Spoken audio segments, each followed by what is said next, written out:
Good evening, everybody, and welcome to the 14th episode of Pop Go the Writers. That's right. If you've been around all 14 episodes, good God, what is wrong with you? Don't you have something better to do with your My God.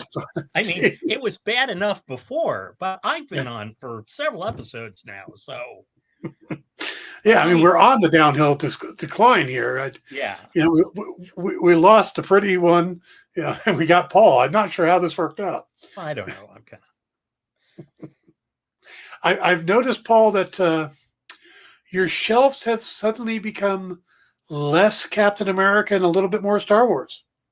Oh well, there's still some Captain America up here, but yes, we do have a little bit of Han Solo blaster, Star Warsiness going on. Yeah, lightsaber, nice.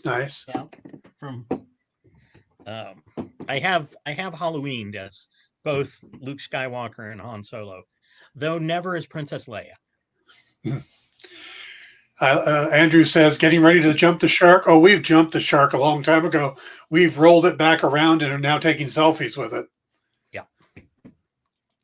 So, okay. So our lineup for tonight is we're going to cover that new Marvel trailer that hit on Monday, less than 12 hours after we did last week's show, telling you everything we knew about the MCU. And they went, nah. Here, let us tell you a bunch of other stuff. Yes. So we're going to cover that. We're also going to talk a little bit about Mortal Kombat. I've watched it. I'm going to give you my thoughts on it. Paul hasn't, but he says he's got some saved jokes from the previous Mortal Kombat movies. I thought it was a little weird to have Christopher Lambert as a Japanese god. Fair enough. Yes, but then replace him with James Remar. Yes. Yeah, a.k.a. Marvel All the Feels. That was definitely that trailer. Then we're going to go into a little more in depth of the Bad Batch, both the debut episode, the 76-minute episode, and the second episode, which, anyway. But before that, a little judgmental right there. Yes, very judgmental. Before that, got a bit of an announcement to make.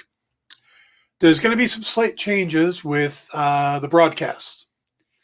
None of it will affect Pop Go the Writers, nor will they affect Mr. Storrie next to me here, who will be around for as long as he seems fit to, or deems fit to grace us with his presence. Though there will be, for those who watched, another Manic special coming up where we'll cover season 2, which will be myself and Natasha. Hey, Edgardo. Hello, sir. Thank you for joining us. Edgardo. I'm used to Eduardo. Edgardo throws me off a little bit, but I'm glad to see you here. So the news is, what I do during the week is going to change. I've been doing like pre-shows on Thursday for whatever Disney's been doing. And then Fridays I do a review. And I didn't do that this week because I was not feeling well. And I thought I would just save the Bad Batch stuff till this weekend. But also we found out that Loki is going to be released on Wednesdays, which would have thrown off that whole schedule anyway. But as some of you know, Tuesday nights I do a show called In Shops This Week, or In Stores This Week, where myself and Kyle Northrup talk about the latest books that are going to hit comic shops on Wednesday. Well, they've been wanting me to do some more stuff over there. That includes a re-airing of Pop Go the Writers. So what we're doing tonight will air next Saturday on the comic book shopping experience. But starting Tuesday of this week, so a couple days from now, I'm going to be doing a regular show on Tuesdays, Wednesdays, and Thursdays called, and this is, brilliant marketing here, The Dan Wickline Show. Going to do an hour segment where I will be covering the latest news, interviews, whatever I can come up with for an hour. It'll be kind of on the fly, deciding what we go with. If it's Loki's going to be out, then I'll probably do pre-show for Loki. If it's the day after Loki, I'll do some spoiler review. And then the timing wise, it'll be at 2:00 on the West Coast, 5:00 on the East Coast on Tuesday and Wednesday. Thursday, we're taking the later show, which will be 5:00, 6:00 on the West Coast, 9:00 on the East Coast. So, thank you, Andrew. That rolls off the tongue. So, if you guys want to follow me there, just give you a chance to if you do YouTube, it's a little complicated because it's the youtube.com/c/theexp. Or it could be easier to follow them on Facebook, which is just simply at the Comic Book Shopping Experience. So again, that'll be starting Tuesday, and you'll be able to catch me at 2 Pacific, 5:00 Eastern, Tuesday and Wednesday. Thursday, 6 Pacific, 9:00 Eastern. Yes, Paul? Oh, you had that look on your face like you were going to say something. Oh, I was holding back. Feel free. I just wanted to offer my congratulations and maybe make fun of your show name, but I was trying to think of another name. I didn't want to use Popco the Writers because that's for the idea of a group of writers, at least more than one. That's why there's a plural on it, discussing the latest pop culture stuff. And I wanted this show to be unique and not spread it out. Yep. So I needed a different name. And while I was trying to think of something, I realized that it'll be easier to find if it's just my name. Yes. Although like Wickliner notes might have been good, something like that. But, that's just off the top of my head in like 5 seconds. And I guess, but you were sick this week. I was. And so we're going with the Dan Wickline show. Hopefully, and then I plan, if it takes off, maybe expand it a little bit to eventually. My goal would be to do one time slot Monday through Friday, but we'll see how that works out. And a certain Mr. Taylor has made us. Yeah, the Dan and Dan show was the best name ever. Or Wicklinepedia. Nice. So where were you guys earlier in the week when I was coming up with names? When you were asking us for help? Yes, exactly. Like you're still not? I did notice that, but I was just letting it go.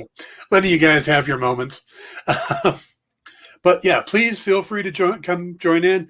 It'll be set up live, so you guys can comment. I want as much fan interaction as possible. I'll be answering questions, maybe not giving the right answers, but I'll be, trying to answer them and just go from there. So it's an experiment in fear, and we'll see how it works out. But we'll take it from there. Stan. Thank you. I'm kind of excited about it and looking to see how that's going to work out. All right, we're going to move into the topics tonight. And like I said, we're going to start with what I believe they called the Marvel Loves the Cinema, or Marvel Celebrates the Movies. That's what it was. Yes. And it started off in the most perfect way ever with a Stan Lee narration voiceover. And I don't know anybody who watched it that didn't tear up a little bit. Because besides it being just a really well-written piece that he did, I mean, Stan's always had that ability to do those kind of things. His old soapboxes and stuff were always amazing. But with his passing and just the year or so that we've all had since his passing, and just how divided we all are as a country, it was just such an amazing thing to have brought back to our attention. And then you throw in those moments from the movies it really was a beautifully edited video.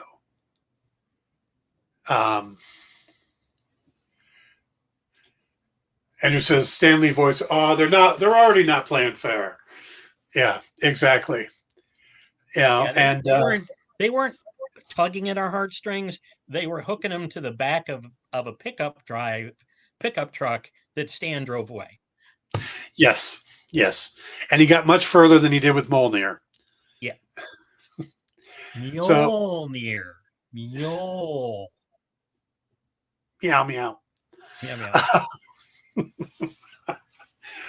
Anyway, yeah, I tried to do a video reacting to it and breaking it down, and even watching it a second time for the breakdown, I found myself tearing up a little bit at just the words and just hearing his voice.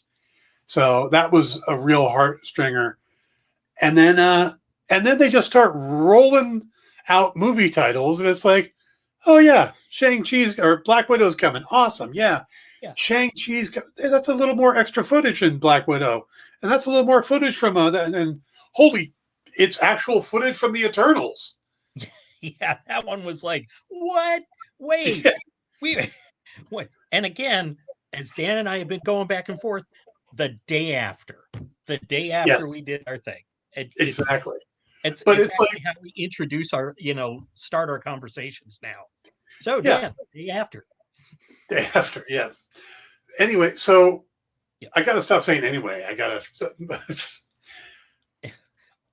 we did that whole video, and then we get footage, but they don't show it like any other thing where they release a trailer for the Eternals, or they're at some big convention and they give you a little teaser footage. They bury it in the middle of this video that people who don't have, maybe people didn't keep watching after, oh, this is just footage and they're playing on our heartstrings, I'm out. So anybody who did that missed out. But so then you get this footage from the Eternals, which looks awesome. Yeah. Then they start rolling through other things, giving us release dates on films we hadn't had yet.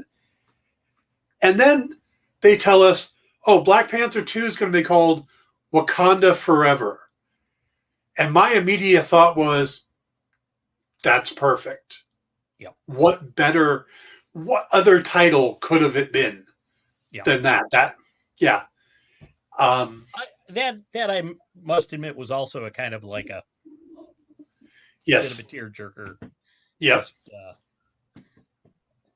I'll be very interested to see what direction they go in, because they have definitely said they're not recasting.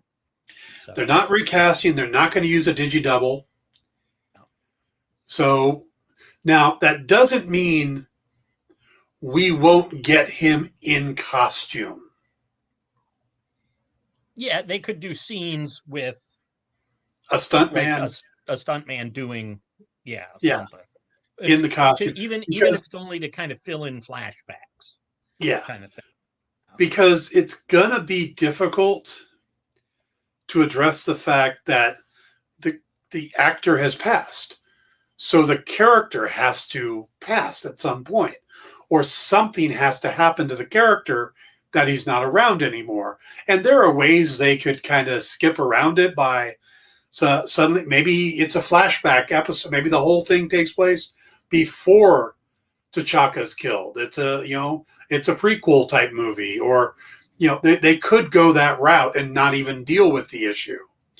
We get a young T'Chaka, we get the actors who played him when he was younger, and just go that route. Or we could go back into the history and do the Black Panther of 1920s, or literally, or the first Black Panther. Yes, they could. Black Panther become the Black Panther. Yes, yeah. There are absolutely ways they could dance around it. I don't feel like they will, especially when Lupita Nyong'o, and I'm sorry if I slaughter her name, has said that the way they're doing the script, Ryan Coogler's idea, is very respectful and honoring of Boseman, and is the perfect way to move forward. So I think they're going to step up, deal with his passing, and then try to move forward And maybe we don't get a Black Panther. Maybe we get like components of one. Different characters step up and do different parts in a way. You know, one takes on the political aspect of the character. One takes on the fighting aspect of the character. Something like that. I don't know. I don't know how they're going to address it. Also, we're looking at the last time we saw Black Panther in the movie was 2018. We see him in the Avengers movies, but we really don't catch up with him and what's been going on those 2 years. We don't see Nakia, the woman he's supposed to love, Lupita Nyong'o. Boy, and I think Nakia, yeah. Yeah. So it is possible that in that time she was pregnant, had a kid, then there's a 5-year flash, and we end up with a 7-8-year-old child of T'Challa that would eventually take over the throne, but you need like a steward or what's the term for a caretaker of a throne? Steward. That's, yeah. Yeah. I thought there was a term in Lord of the Rings. Well, yeah, in Lord of the Rings, it actually was steward. It was the steward of Gondor. But you're thinking of the, oh, come on, Paul. Like, I write all this Middle Ages stuff, and I'm drawing a complete blank. Regent? Regent. Very good, Andrew. Thank you. Tonight's winner is Andrew Goggin. Yes, it was a test to see if you guys knew. That's right. So, as your prize, Andrew, you will be back for a future episode of Pop Go the Writers. Yes, because of all those other people we've now blocked. So, yeah. Well, speaking of which, I thought Dan was, he sneaks in every once in a while. I'm not sure how that works. Dan. I kid because I love. Yeah, but I think you could do a good Wakanda movie, just featuring his family and the Dora Milaje, who we saw a ton of in Captain America or Falcon and the Winter Soldier. And yet I could see more of them. They were just so awesome. So yep. Yes. Yeah. It's like I'm kind of conflicted because I know in the comics Shuri becomes Black Panther at a point. I think M'Baku would be a great Black Panther, though I kind of think his deity is the gorilla god. Right. So giving him his own character or his own design off of that would be interesting. I mean, because he's supposed to be the character man-ape, but we don't talk about that because that seems to be problematic now. It was probably kind of problematic back then. Yeah. But he was also a full-out villain, and people weren't. Yeah. But yeah, that's yeah. But there's so many. There's so much potential there. And but I think having a child that would grow into the role could be interesting. Yeah. But all right, so we should move on to because the next thing in there was that Captain Marvel 2 is going to be called the Marvels, and if you look at the logo, you've got both the S from Miss Marvel and the photon symbol for Monica Rambeau. Yeah. And both those characters have been confirmed for the movie.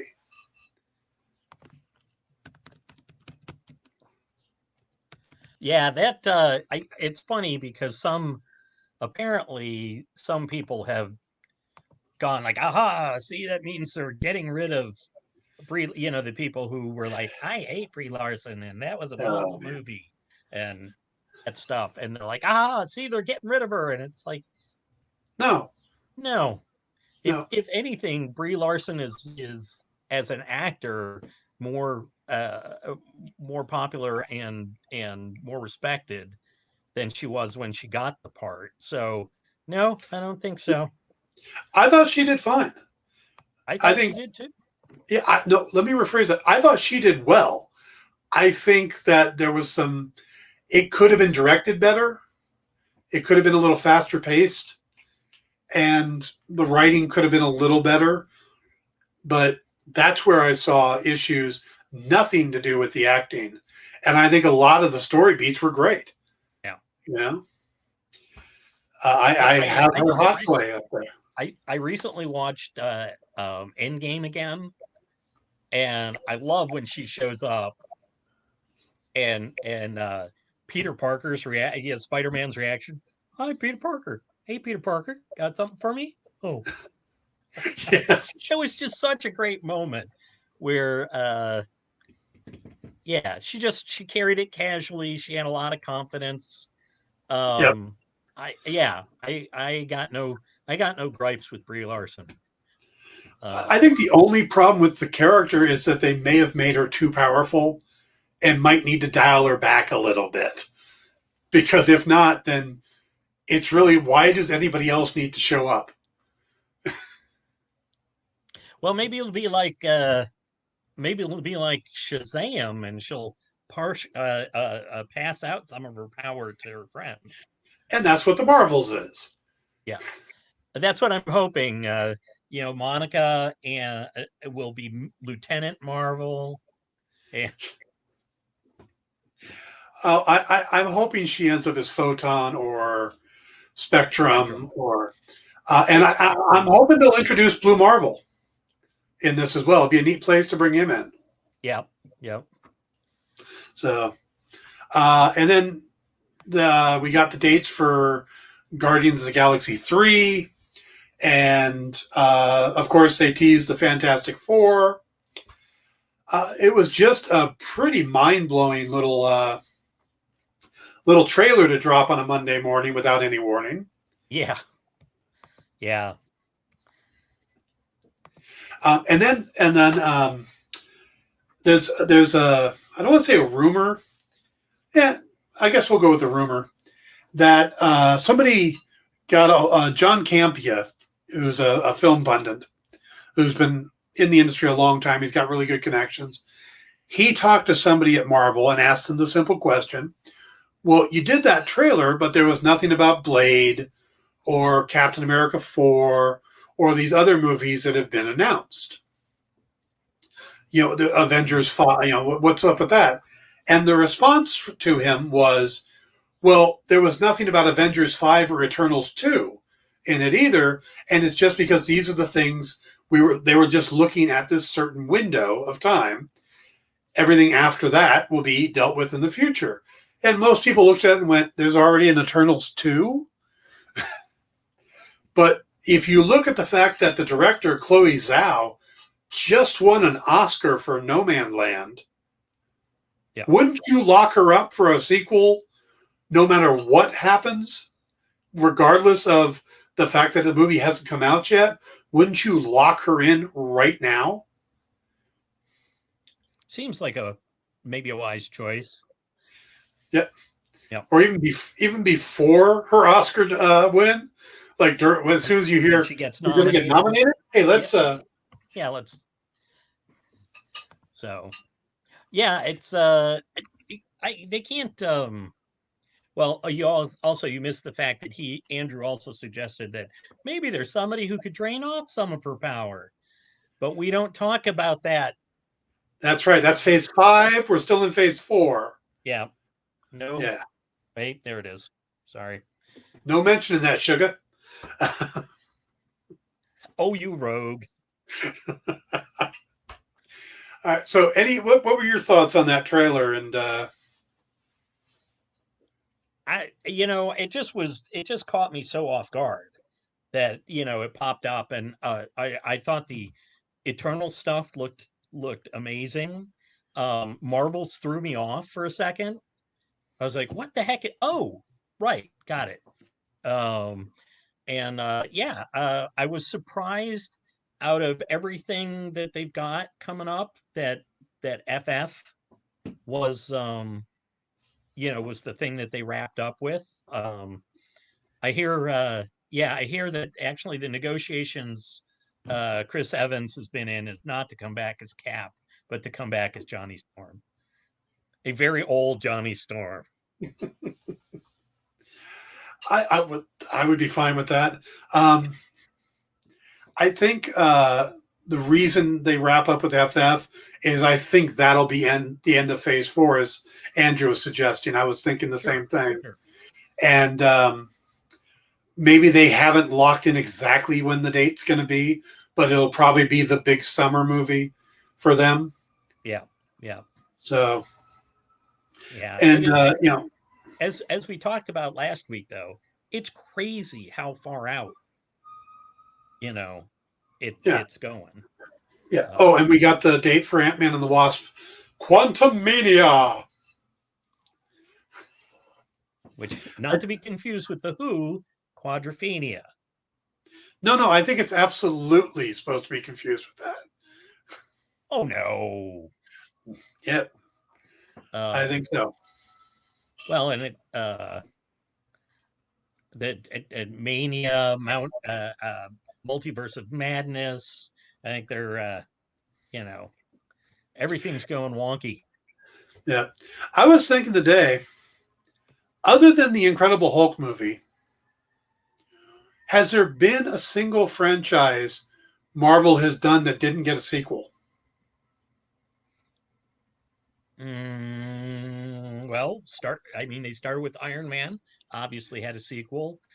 Thor's had sequels, Cap's had sequels, Avengers had sequels.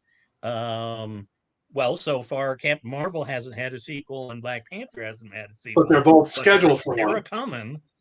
Yeah. So, yeah. Guardians coming up for the 3rd. A lot of people like, oh, why don't they do, some other character? And then it's because they are proven. It makes no sense not to bring them back.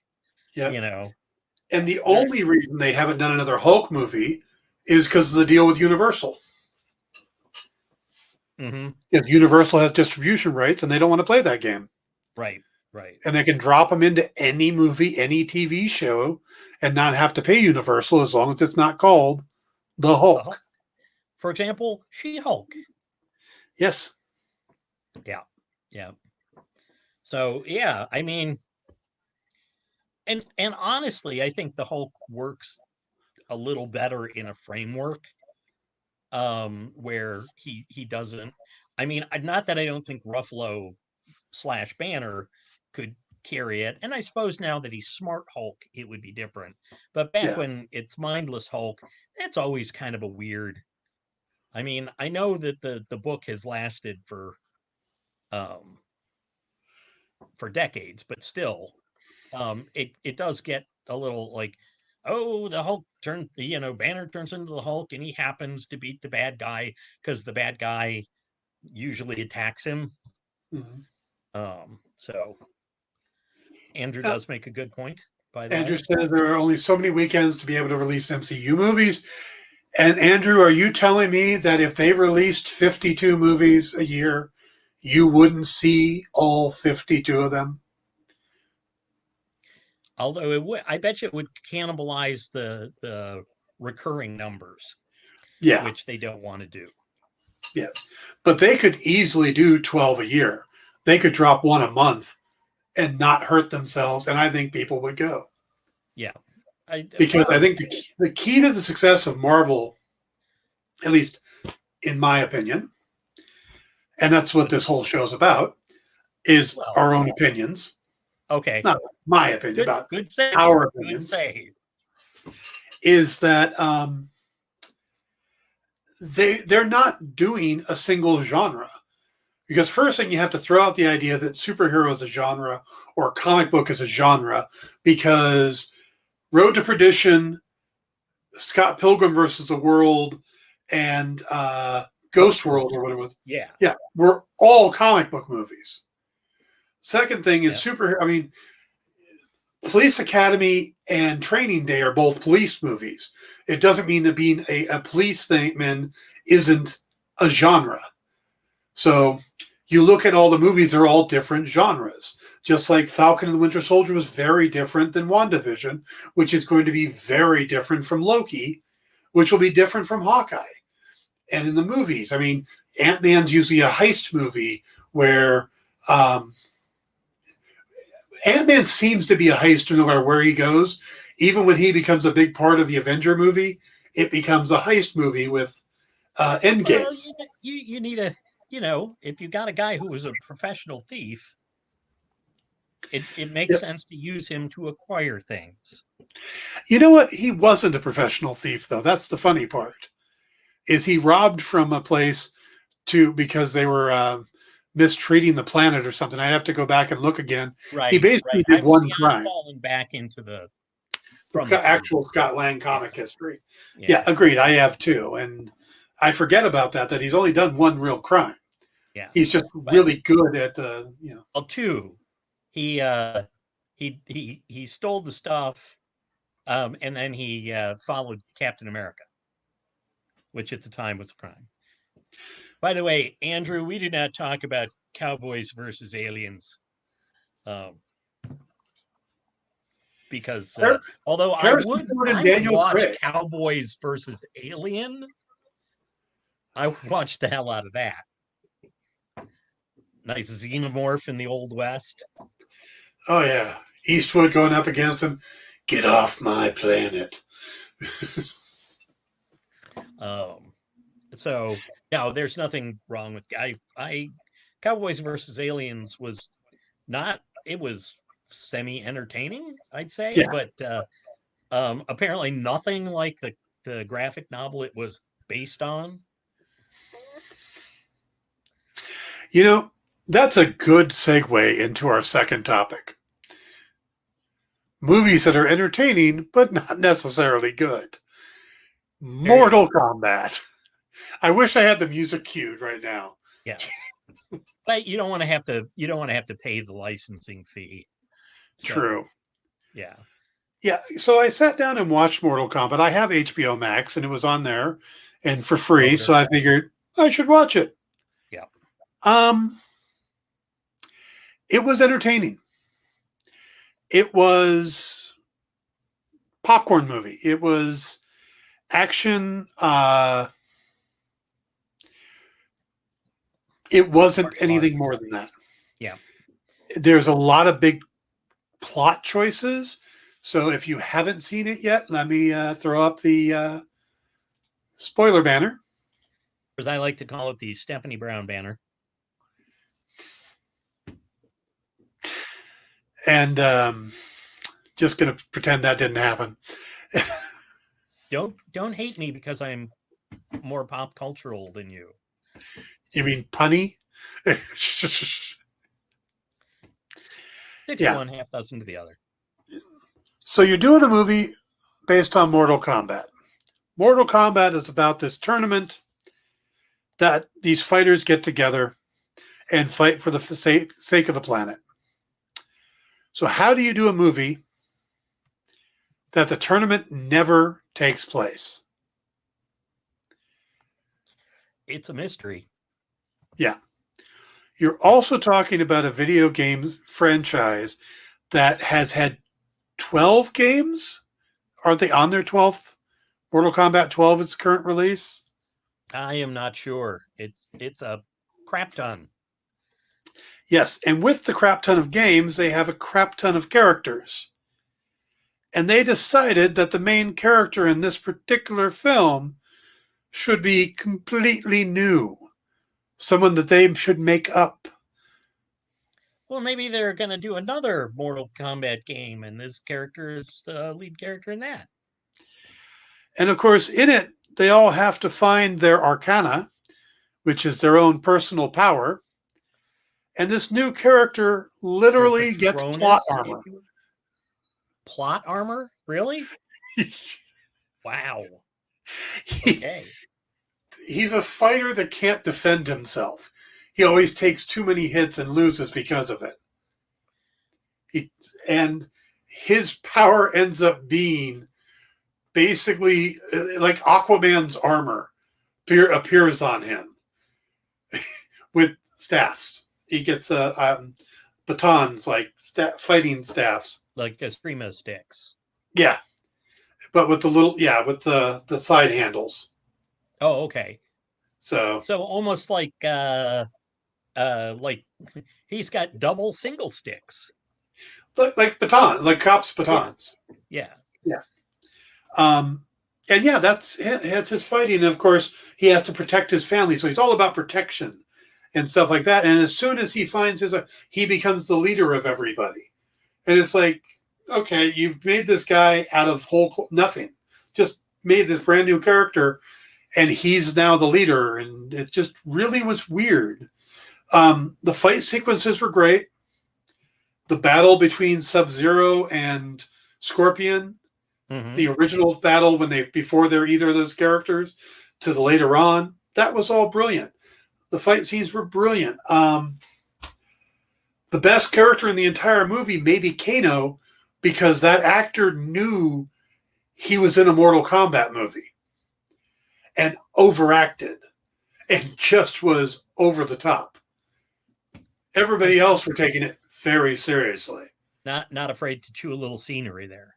Yes, Kano chewed the scenery like you wouldn't believe. Yeah. The casting was good. I thought the characters were good, but it's not great. So if you're bored at home and you've got HBO Max, or later on it shows up on your TV for some reason, go ahead and watch it. Yeah. It's a good way to kill 2 hours. Would I pay to go see it? No. Well, you probably would have and then been disappointed. No, I probably wouldn't have. No. So wait, I think I'm going to actually squeeze in, because I've seen something that you haven't, which this is totally unplanned. So Dan's going to be like cringing. Netflix released Jupiter's Legacy. Okay. And it's just something you said about the whole. The costumes are good. The action sequences are good. The acting is solid, but it was another one of these like, oh my God, get on with it. Like, please, pick up the pace. Yeah. And it was just, I've since gone back and read the first miniseries source material and went, oh, thank goodness, at least the comic moved along. They made some weird choices in that, changed some character motivations that seemed like odd choices. Yeah. But yeah, it's you're talking about Mortal Kombat. You get to the end and they still haven't had the tournament. Jupiter's Legacy, you get to the end and they reveal the big villain. So we can move on to season 2 when it comes. It's like, I don't know. I just personally, I'm getting a little tired. Like, we used to complain about deconstructed storytelling in comics, and now it's getting into TV as well, where it's just they pull out all the threads so you can see everything. And you know what happens if you take a rug and you pull out all the threads? It's a big tangled mess. Yep. I think first thing, the one thing we have not heard about either of the Falcon and Winter Soldier or WandaVision was there were too many episodes, or it drug for a while. Yeah. Even with the montage boat scene in episode 5, most people, that's one of their favorite scenes. And it just goes to build the relationship. Some of these other shows, it's like, come on, It's the same reason I haven't watched it yet because Josh Hartnell or Hush, whatever the lead actor's name is, looks silly to me in that outfit. The hair, the old, it looks like he's wearing a wig and a fake beard. And when it looks that way to me, I'm going to have a hard time stepping away, the disbelief. Interesting, because I thought the costumes were actually very well done. The costume, I don't have a problem with the costume. It's that hair and wig. And actually my biggest problem with it was not, that he had long hair or something. It was that, like, it was lank. It was, like they didn't do anything to make it look. I mean, if you're flying that fast, you're getting a blowout every day. I mean, it should be kind of like more like Maine-like at that point. That's what they needed, was a fashion designer or a hair person to come on and by the way, Josh Duhamel is the Duhamel. That's it. Yeah, that's it. But it's the same. To me, it has that same feel as The Boys and the animated one, Invincible. Oh yeah. Now, I watched the first episode of Invincible. It's got an amazing voice cast. J.K. Simmons is one of my favorite. Stephen Yeun. I mean, I'm listening to this thing and I'm watching it, but I've read a good chunk of the trades, so I know what's coming. And then when the reveal at the end of the first episode, I just went, I'm out. It's not for me. I have no complaints about it. I'm not going to sit here and say this was bad, that was bad, da-da. I just don't feel like watching a hyper-violent superhero story right now because we've gotten so many of them with The Boys and that. And then and maybe I'm wrong about Jupiter's Legacy, but it feels like it might be in that same vein. It rolls out a little different, but there are certain aspects of that. And I think it all kind of comes down to well, of course, if people really had superpowers and somebody really, punched somebody or threw somebody or whatever, well, of course, if somebody gets thrown through a building, people are really going to die. Okay, but that's not, I mean, superheroes are myth. Yeah. So you don't have to go dwell on, oh, well, if the dragon was around, it would be eating people all the time. Maybe, but that's not important to the story. So I'm not big on there's such a thing as grounding fantasy too much in certain aspects. It's a choice, but it like it doesn't really appeal to me when you get into the whole kind of the churn of it all oh yeah, there's millions dead or whatever. Well, I don't mean it that way, but you know what I mean. It's like I want escapism.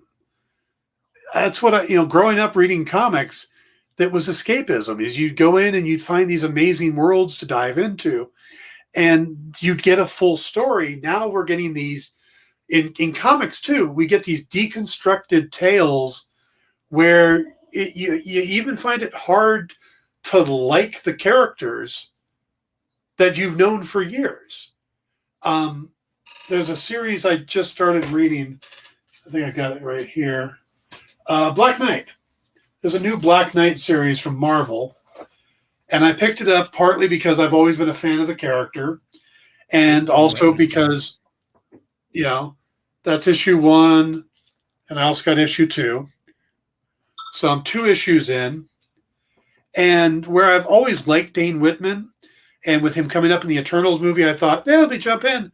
And Sergio Davila is the artist on it. And I've worked with Sergio back when I was doing Sinbad for Zenoscope. He was doing covers for us. So I thought, this is a book I'm going to pick up. And it's interesting enough, but they just make it where you don't like Dane at all in the beginning. I thought I saw some panels lifted where a couple of characters are going like, "Oh, that's Dane Whitman." Ugh. Yeah. Yeah. That was never how he was portrayed. He led the Avengers for a while, but right now he's being treated like he's like, with the guy they put up with, like, fine, everybody else is busy. Let's go ahead and call in Dane. He can do his trick with a blade and solve this, and that's how it comes across. And normally Cy Spurrier is the writer on it. Normally I like his work, but I don't know. It's like everybody's trying to write angsty and get into the psychological aspects. And it's like, can we just have a fun story or a good story? I've been so disappointed in some of the comics I've been reading lately. I don't know. Yeah. Anyway, I digressed off into Jupiter's Legacy there, but mostly that's fine. I thought there was a parallel in what you were saying with Mortal Kombat. Yeah. Now, I didn't have an interest in watching the show, and then I saw a review of it where they started talking about how it's split between the 1920s and the modern day, when 1920s when they get the powers, and that part fascinated me and almost made me want to watch at least that part of the show. Weirdly, and I don't understand how they did this, they managed to make both parts drag. Like, I love that, like, pulp era. Yeah. Right? And usually if you cut at the right place and start up in the past, but like both parts felt to me like they were dragging. Man, it really threw me off. And I'm kind of like, part of me is like, okay, and they took a while to start doing the flashbacks, it felt like, where maybe I'm just impatient, but I feel like the guy in King Arthur and with the holy hand grenade of Antioch. Skip a bit, brother. With Monty Python and the Holy Grail, like, yeah, you don't have to go through the whole thing. Just get to the good part. Yep. So it's not for me, which does not mean it's not for everybody. Production values are good. Acting is solid. I've heard a few people refer to it as something you'd see on the CW.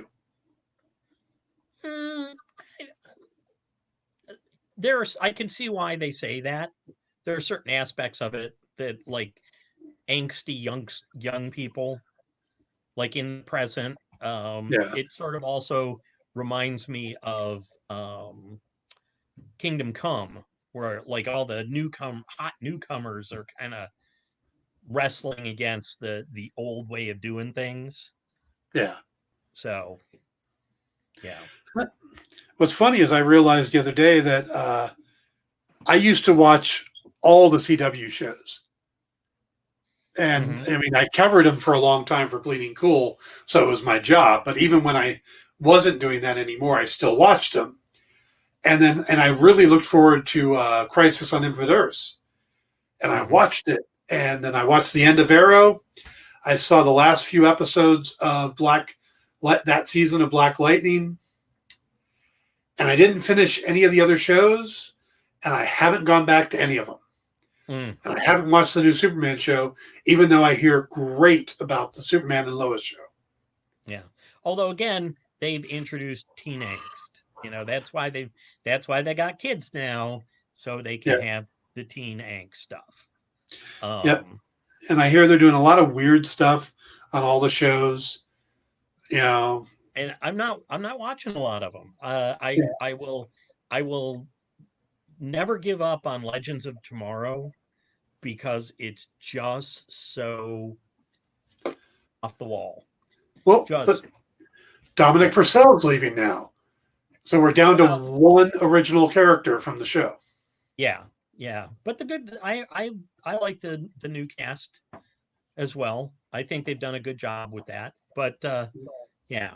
Anyway, we should probably move on to something we did like. At least apparently you liked the first episode, the extended episode of Bad All Batch. right, moving on to Star Wars: The Bad Batch. I have seen some of the Clone Wars, so I'm not coming into it with this huge, attachment to the series. Mm-hmm. I have mainly watched them more in the last year or so. Yeah. When Disney Plus came out and suddenly I had access to them, I watched like almost all the first season into season 2. Yeah. I found Ahsoka Tano really annoying, but from what I understand, you were supposed to, and then she's supposed to grow on you and become a better character. And yeah, I think they're doing that again with Omega.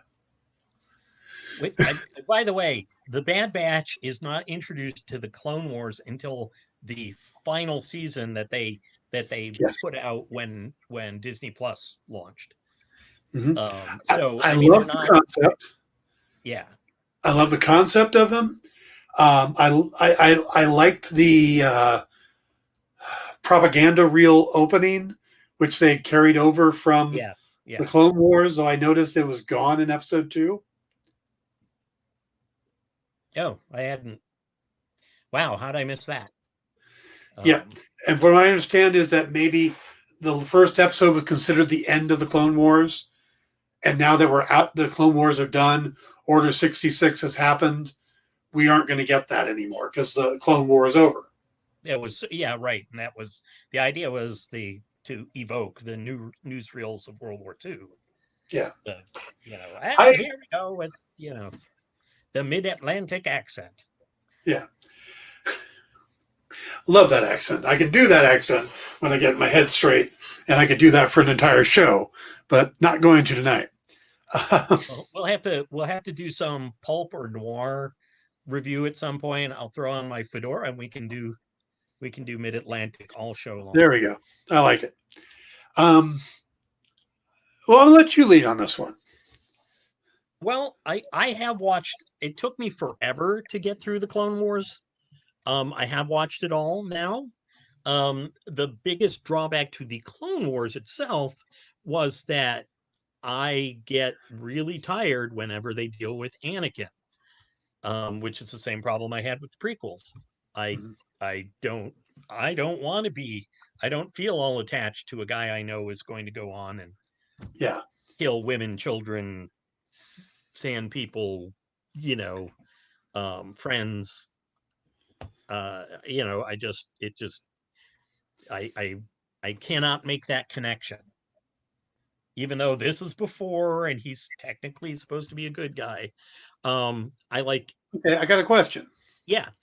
Based on that, if you were introducing somebody brand new to the Star Wars universe, which I did recently, would you show them in sequential order or release order?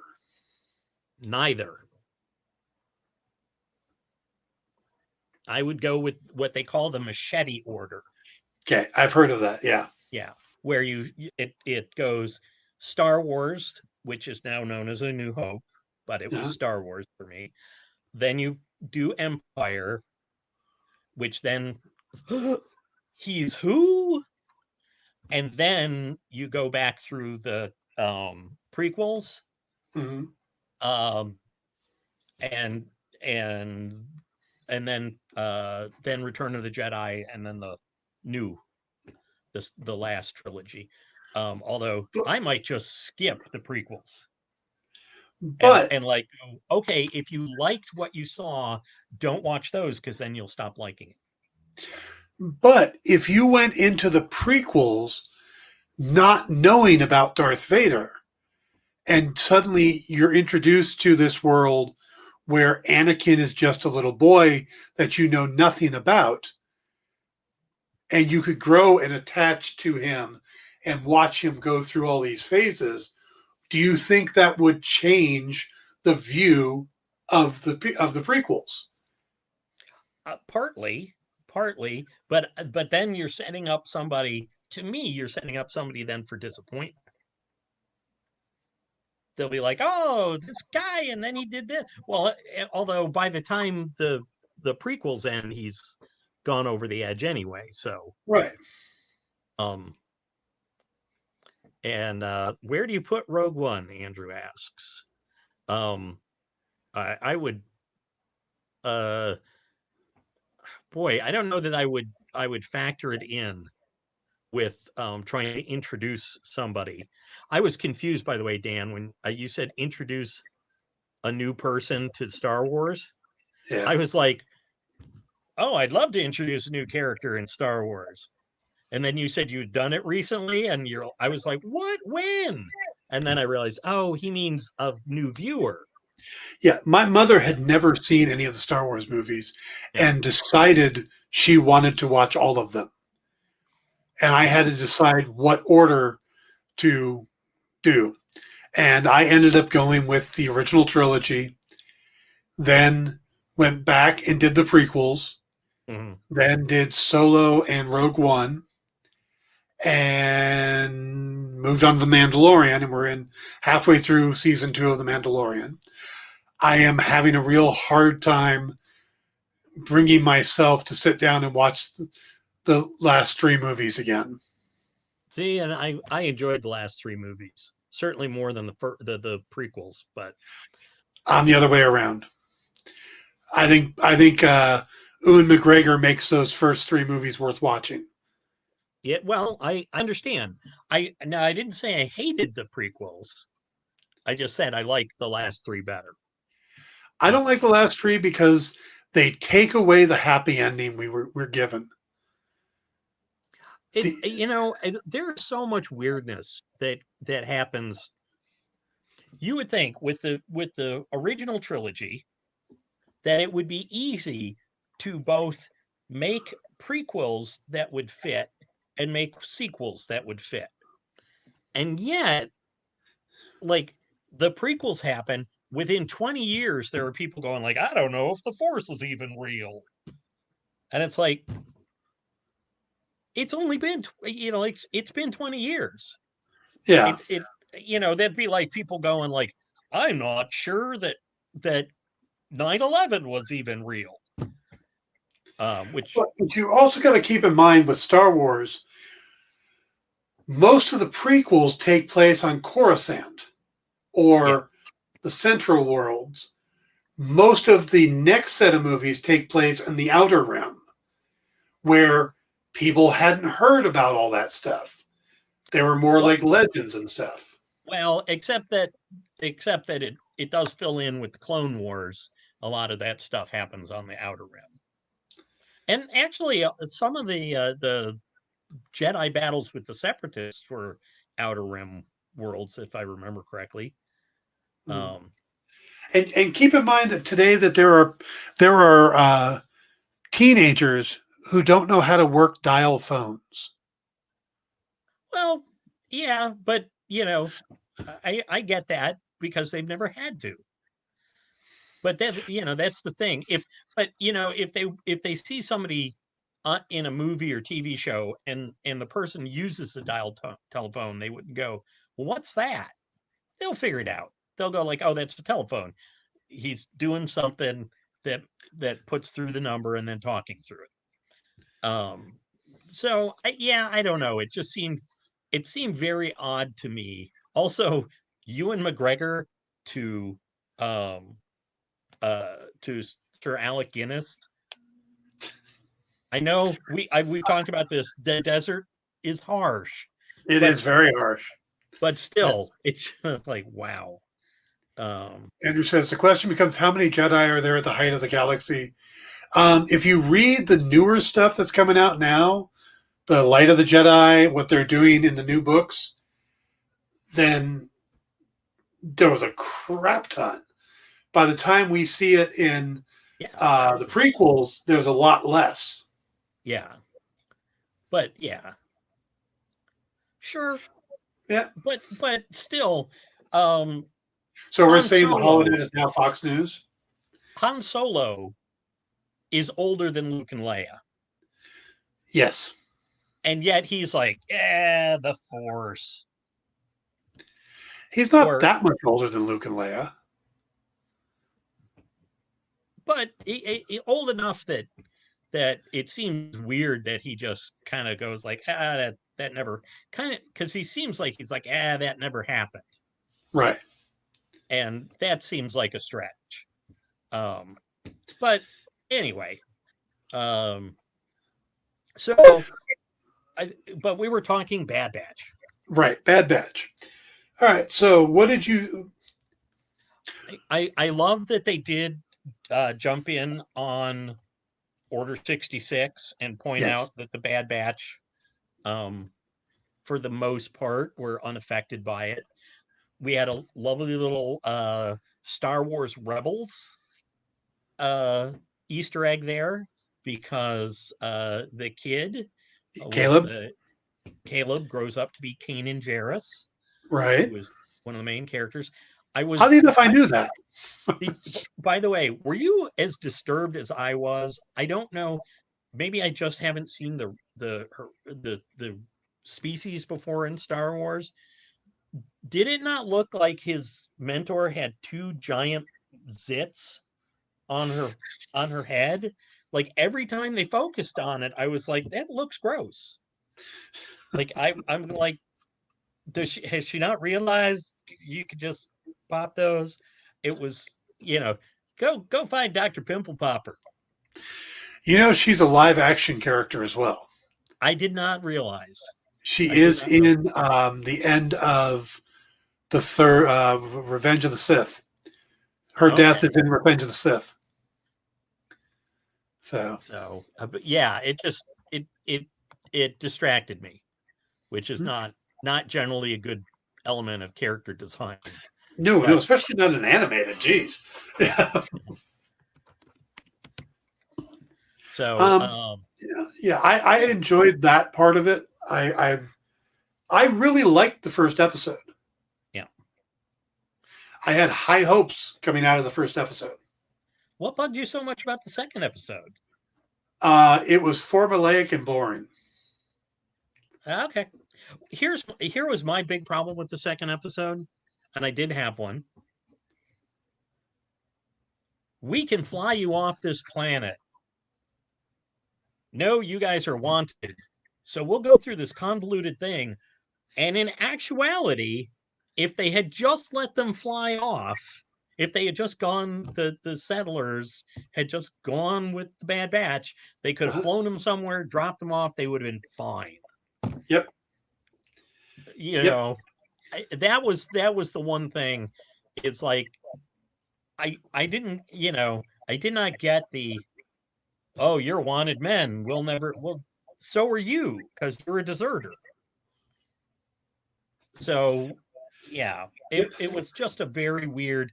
I don't like those. I mean, they went quick enough that you sort of gloss over it. But yeah, then they started getting the whole thing about being worried about the identity codes and stuff. And I'm like, gee, you know what you wouldn't have needed if you had just gotten in the ship and gone? The reason I didn't like it is because it was like they had a checklist. Well, we need to show family so that Hunter gets attached to Omega. So we'll spend time with Cut and his family. Yeah. And we need to start showing the changes and the whole registering the people with the chain codes and stuff. So we'll make them have to get chain codes.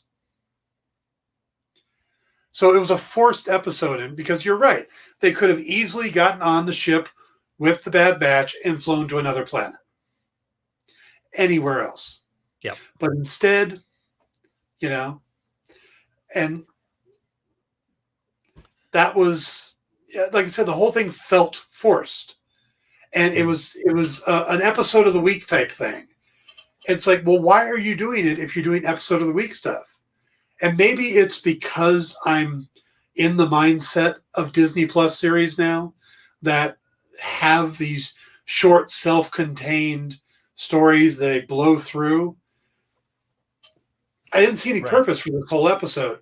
To me, the only thing I enjoyed was seeing her play in the dirt because it reminded me how opposite that was of Anakin and his hatred of sand. Yeah. You know, the I, rest I of it, yeah, I did. I liked the fact that everything for her was a wonder. You know, it's like, is this your first time in space? My first time anywhere. I did yeah, find it a little weird, given that as soon as I got a good look at Omega, I went, oh, young clone. And like because I rewatched because they're um Squad 99. uh I went back and watched some of the early episodes that introduced the character 99, who was the old guy. a definitive clone, however they phrase it.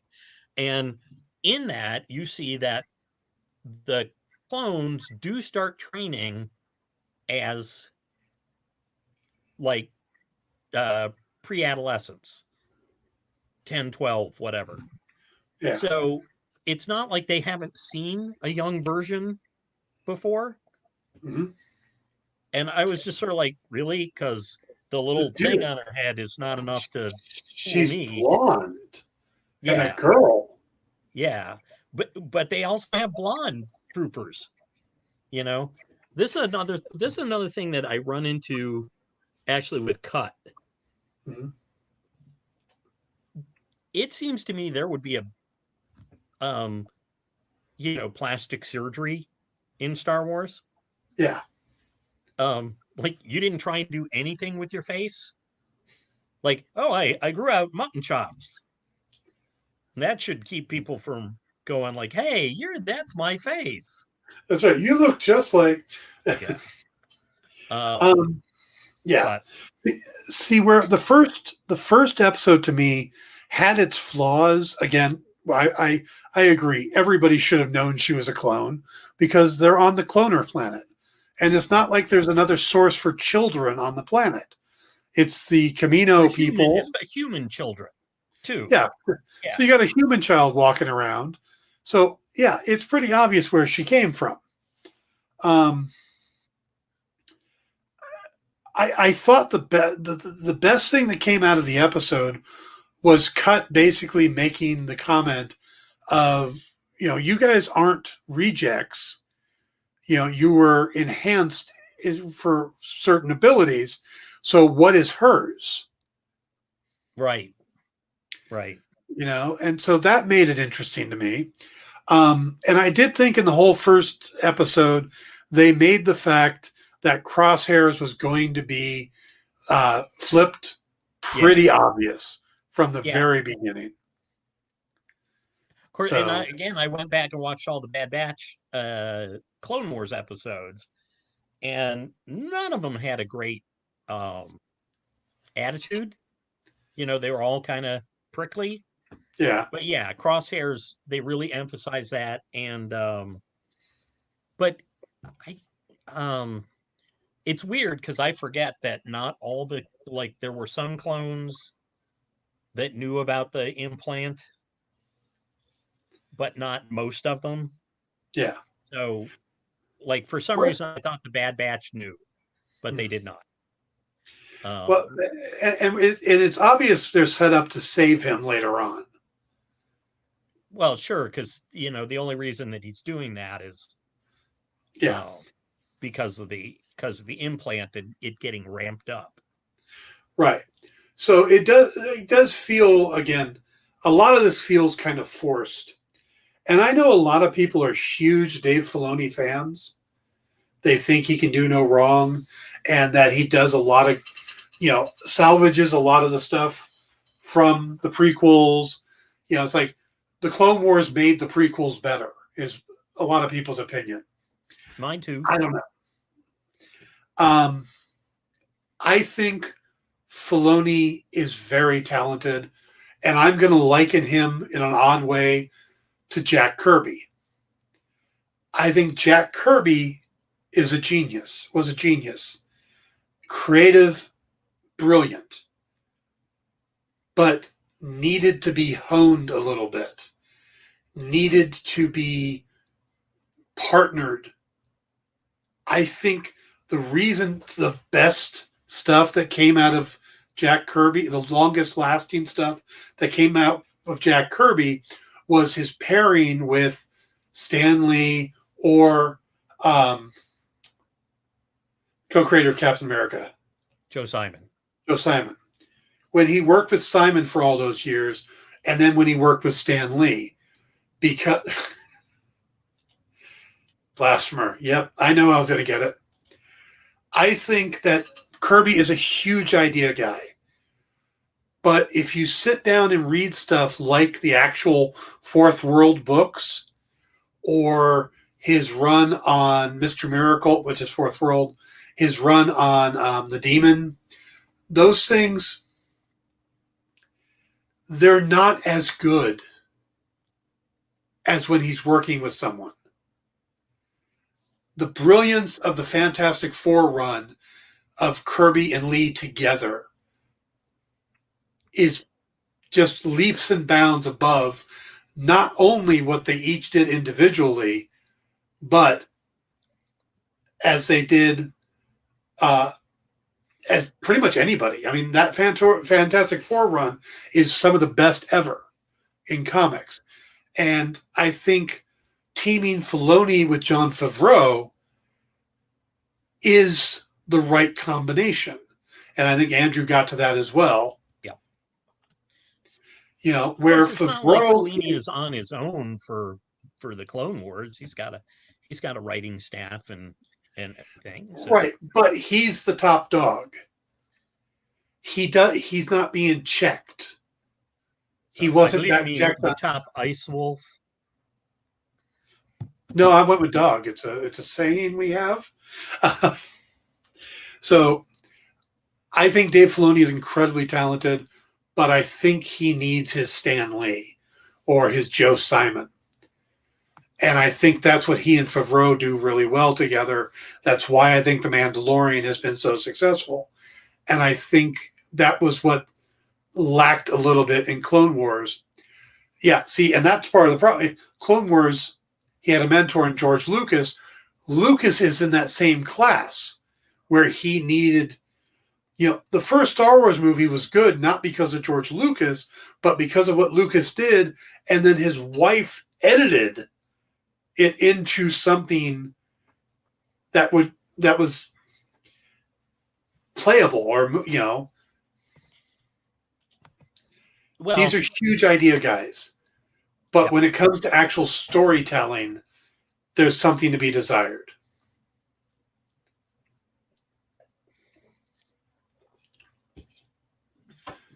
Okay, I personally, the big flaw for Clone Wars for me was just that I had to put up with Anakin. If I'd all been Obi-Wan and Ahsoka and the clone troopers, I would have liked it a lot better. Because just every once in a while, going through it, it would just hit me with like, oh, that's right, it's Darth Vader. Yep. Ow, that hurt.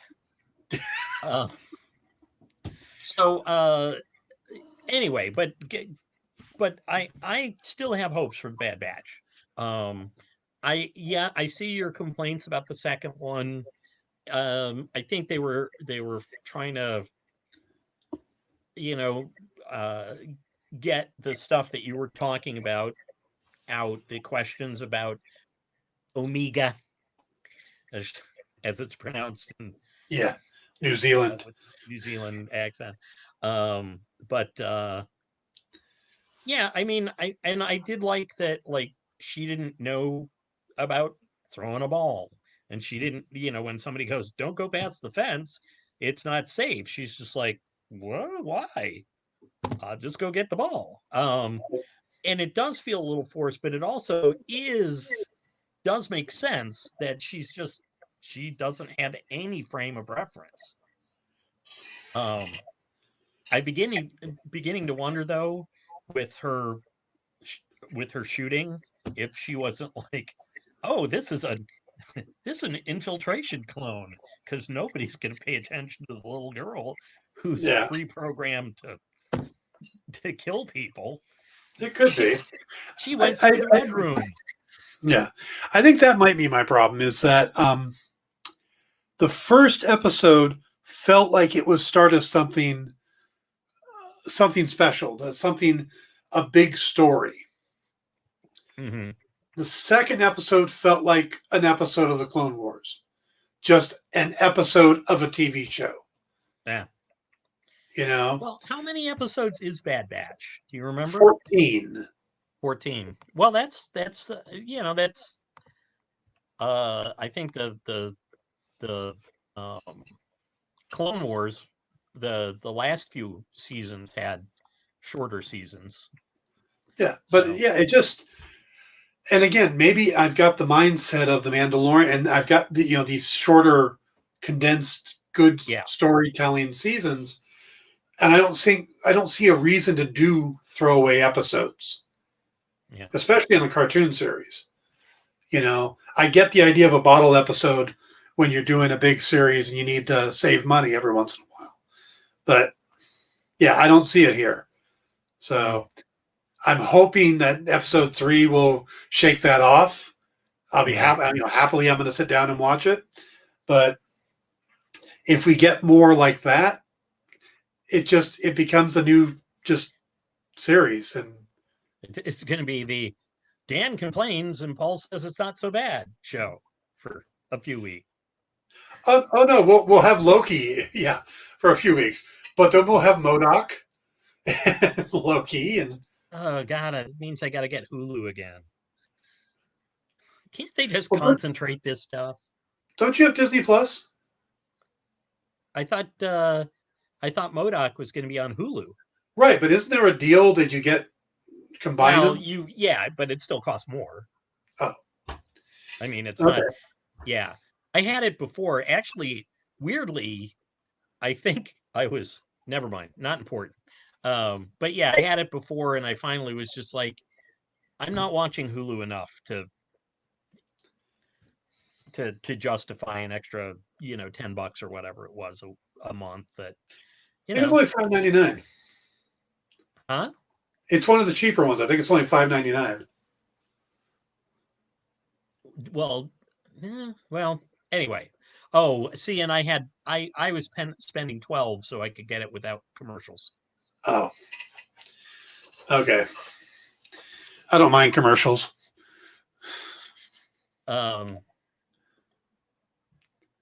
Yeah. I liked it better than you did, but I see I see your complaints, and I will not gainsay you.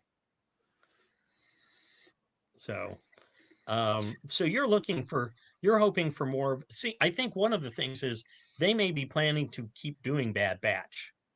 Yeah, that's what I'm thinking, and that's fine. But I'm not necessarily interested in that kind of storytelling right now from an animated series for Star Wars. Because again, I didn't get pulled into the Clone Wars for that, or Rebels. Yeah. Not that I don't like animated series. I don't have a problem with animated series. I love animated movies. I watch all the DC animated movies when they come out, or the Marvel ones. Those things I'm great with, and I'm looking forward to the What If series. Yeah. I just want it to be a story, and I think that's kind of where TV's changing, is that we get these seasons that tell an arc more so than, I watch a lot of older TV, and you turn on an episode of Mannix, and that week doesn't matter where you can watch any episode of Mannix. Yeah, after season 2, they all look the same. Season 1 had a whole different setup, but kind of like Man from U.N.C.L.E., really. Yeah, the black and white season of Man from U.N.C.L.E. was had a much more serious tone, and then they went a Or little like crazier. watching, or like trying to watch the first episode of Happy Days and figure out why the door is on the wrong side of the house, and B, where the brother came from. Where he came from. Well, yeah, he has a brother. There's an older brother. There's Yes. Chuck. Yeah, well, Chuck's right. gone by episode I'm 2. sorry, you're talking about going back and watching it. Yeah. See, I watched from the beginning, and I'm like, well, when mommy and a daddy love each other very much, they have a basketball player first. Yes. Yes, Andrew, that makes a good point that the serial storytelling is more or less recent. Right. Although we say recent, it started in the 90s. I mean, although he is not well looked upon in many circles today, Whedon with Buffy and Angel was doing. Oh God, but you can go all the way back to soap operas with serial storytelling. Well, sure, but Yeah. we're talking about actual good things. Did Chuck get sent to Korea? I'll have the soap fans after me. Yeah. Is that what happened to Chuck? He got sent to Korea? No. Chuck went upstairs and never came down. That's the way I always looked at it. And it was second Chuck who went up and never came down. They didn't. Yeah. It was odd. Yeah. It was odd. And then even in the finale, our 2 children, we don't talk about anything but our 2 children. Didn't they do that on the Cosby Show too? At one point, he talks about having 3 children, and suddenly there's 4. Oh, probably. Except that was the reverse, which is when Lisa Bonet spun off. Then suddenly it was, oh wait, we have this older daughter that we seldom spoke of. Yeah, I think Chuck went upstairs and turned into the Fonz. No, went out the window around. Yeah, I know. He went up and the wrong set of stairs. He would have had to go up the stairs to the garage loft. So, sorry, I stepped on your joke. No, that's fine. I'm fine with that. I just now. Let me tell you about Happy Days. I didn't realize you were quite the aficionado of Happy Days. Only because I lived through it. You're not that much older than me.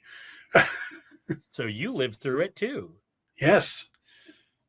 And I have blank spots in my memory. So well, you've done many more drugs than I have, Dan. Somebody had to. Yeah. There were so many left over. I know.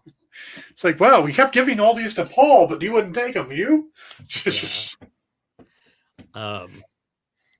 So yeah, I'm hoping that, I guess for what we're doing, yeah, a non-serial storytelling series doesn't make a lot of sense.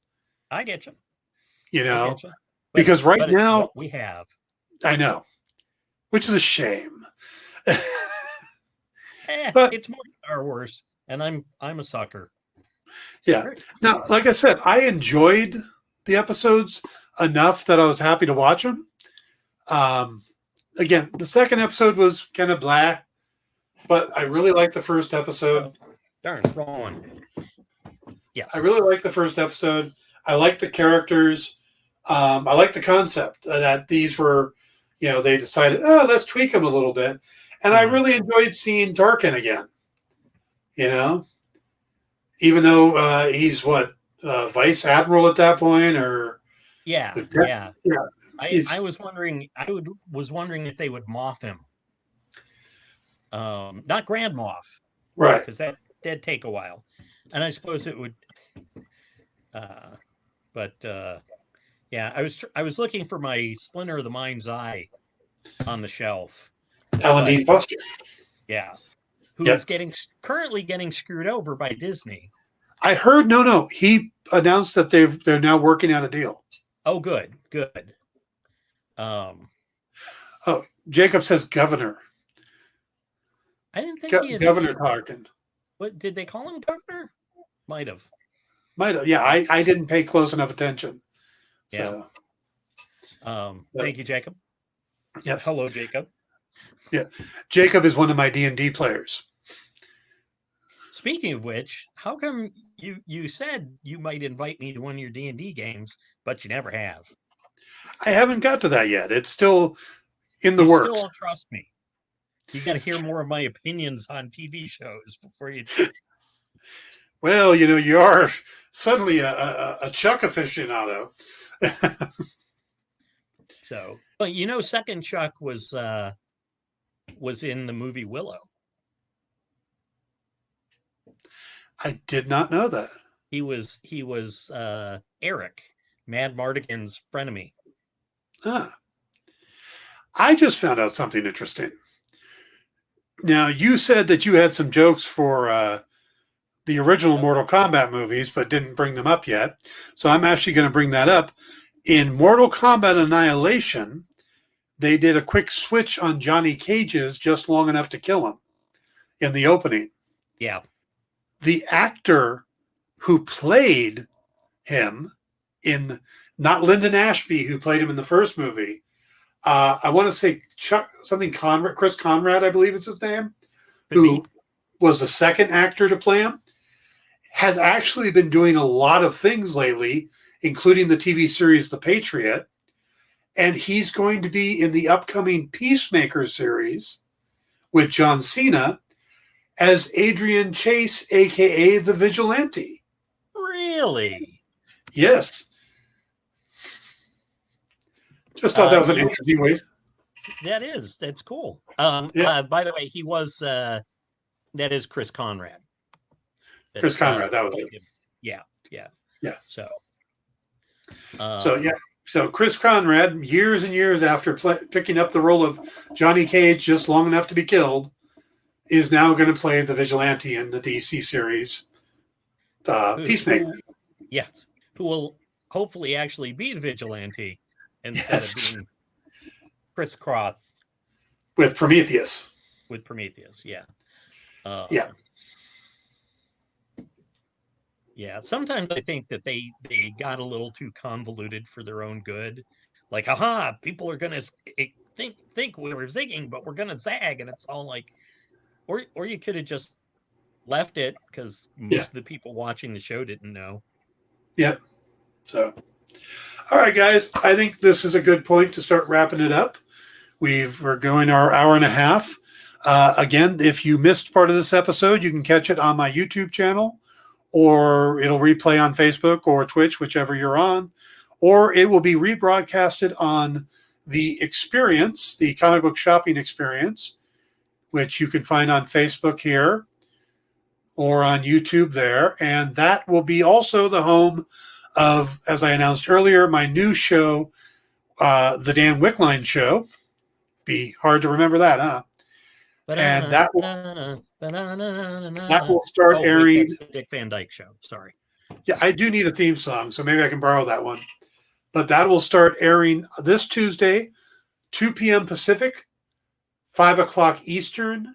It'll be a 1-hour show covering the latest news and stuff, questions from audience member or from viewers. Also, it will air Tuesday, Wednesday, 2 o'clock Pacific, 5 o'clock Eastern. And then on Thursday, which usually is when I do a pre-show for whatever the Disney Plus series is, will be at 9 o'clock Eastern, 6 o'clock Pacific on there as well. So I'll be doing 3 shows a week over on the experience, plus my normal in stores this week on Tuesday nights with Kyle Northrup. So you can join me then. You can join Paul at Storyville on most social media, except for Twitter, Facebook. Which is Paul D. Facebook. Paul D. Story. Facebook, Paul D. Story. Paul D. Story. Yep. I have to figure out how to get Paul over onto the experience at some point. Especially with you going into a comic shop. Maybe I should get you on the in-stores this week. You can actually tell me what's coming out because I have to make the shit up as I go. Yeah. Of course, the problem is I'll be working late on Tuesdays, making sure to check everything in. We'll just bring you in through FaceTime and have you piles of comics going, there's a lot of stuff. And then Big week. that's right. All right. Just get you to do like one video clip a week of your book of the week. And then we'll just run that in. All right. Time to wrap it up. We're actually just slightly over. So yep. Thank you all for joining us. We will see you next week. Paul will be back, and then probably the week after will be our second season of Manic Special. So, and then we'll get towards MODOK. Yay! All right. Everyone have a great night. Talk to you soon.